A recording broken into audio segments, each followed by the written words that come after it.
નમસ્કાર મિત્રો, પેરના ન્યૂઝમાં આપનું સ્વાગત છે। આજ રોજ બોરસદ નગરપાલિકાના અધિકારી ચીફ ઓફિસરે કારણદર્શક નોટિસ નગરપાલિકાના એન્જિનિયર અતુલભાઈ એ પટેલની ફરજ દરમિયાન બેદરકારી તેમજ નિષ્કાળજી દાખવેલ છે તેની નગરપાલિકા ચીફ ઓફિસર દ્વારા કારણદર્શક નોટિસ આપવામાં આવેલ હતી। આ નોટિસ બોરસદ નગરપાલિકા ચીફ ઓફિસર જેમનું નામ ગણોત્રા સાહેબ અધિકારી તરફથી કારણદર્શક નોટિસ આપવામાં આવી હતી તે આ પ્રમાણે છે।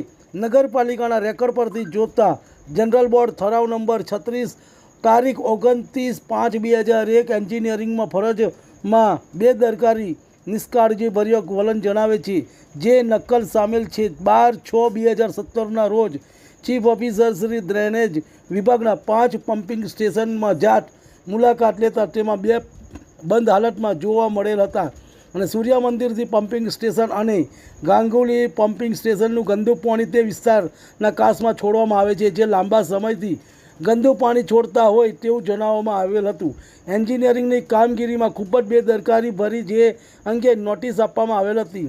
પત્રકની નકલ સામેલ છે। અગાઉના ચીફ ઓફિસરશ્રીઓ પણ એન્જિનિયરને ડ્રેનેજ ખાતાની કામગીરી સોંપેલ છે, છતાંય બોરસદ શહેરના ગટરનું ગંદુ પાણી નાગરિકોને જાહેર આરોગ્ય નુકસાન કરે તે રીતનું કાસમાં અને ભોભા તળાવમાં પાણી છોડવામાં આવ્યું છે તે ખૂબ જ ગંભીર બાબત છે, જેના પત્રક સામેલ છે અને ચાલુ કામોની ફાઇલો ગુમ થયેલ કરી છે તે ગુમ કરી દેવામાં આવેલી છે। એન્જિનિયરિંગની આદત નગરપાલિકાના રેકર્ડ પરથી જોતા જણાય છે કે જનરલ બોર્ડ ઠરાવ નંબર 36 29/5/2001 એન્જિનિયરિંગ ફરજ બેદરકારી નિષ્કાળજીભર્યું વલણ જણાવે છે તેમજ એન્જિનિયરની સામે ગંભીરપણે આક્ષેપો થયેલ છે તેમજ નિયામક શ્રી ગાંધીનગર તરફથી એન્જિનિયરની ઉપર શિક્ષાત્મક કાર્યવાહી હુકુમ ફાઇલો નગરપાલિકાના રેકર્ડ હાલ ઉપલબ્ધ નથી, જે એન્જિનિયર પર ગુમ કરી દીધેલ છે તેવું સ્પષ્ટ માનવામાં કારણ છે। શિક્ષાત્મક પગલાં હુકુમની નકલ સામેલ છે। એવા પહેલાં બોરસદ નગરપાલિકા ચીફ ઓફિસર ગણોત્રા સાહેબે અતુલભાઈ એ પટેલને નગરપાલિકા કચેરી સામાન્ય સભા ઠરાવ નંબર 50/30/7/2022ના રોજ કારણદર્શક નોટિસ આપી ખુલાસો પૂછવામાં આવ્યો હતો। ત્યારબાદ સરકારના નિયમ પ્રમાણે બોરસદ નગરપાલિકાના ચીફ ઓફિસર ગણોત્રા સાહેબની બદલી થઈ ગઈ। ત્યારબાદ બોરસદ નગરપાલિકાના ચીફ ઓફિસર તરીકે વિરાજ શાહ બોરસદ નગરપાલિકાનો ચાર્જ સંભાળવામાં આવ્યો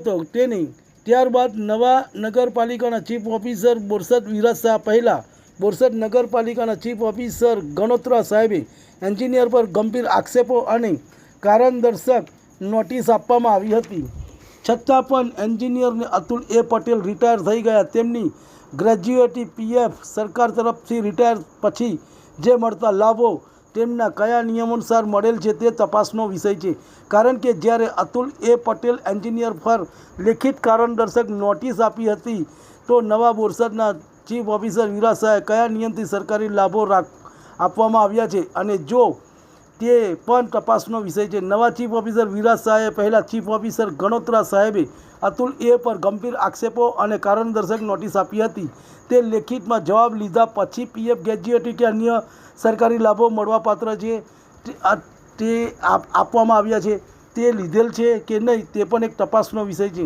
અને નગરપાલિકાના ચીફ ઓફિસર ગણોત્રા સાહેબે લેખિત કારણદર્શક નોટિસ આપી હતી અને તેના વિરુદ્ધમાં જઈને હાલના બોરસદ નગરપાલિકાના ચીફ ઓફિસર વિરાજ શાહે લેખિતમાં જવાબો અને તેની તપાસ કર્યા વગર જો ચૂકવણું કર્યું હોય તો ચીફ ઓફિસર પર કઈ કાર્યવાહી થાય છે તે પણ એક તપાસનો વિષય છે અને આવું બોરસદ નગરપાલિકાના લોકોનું કહેવું છે।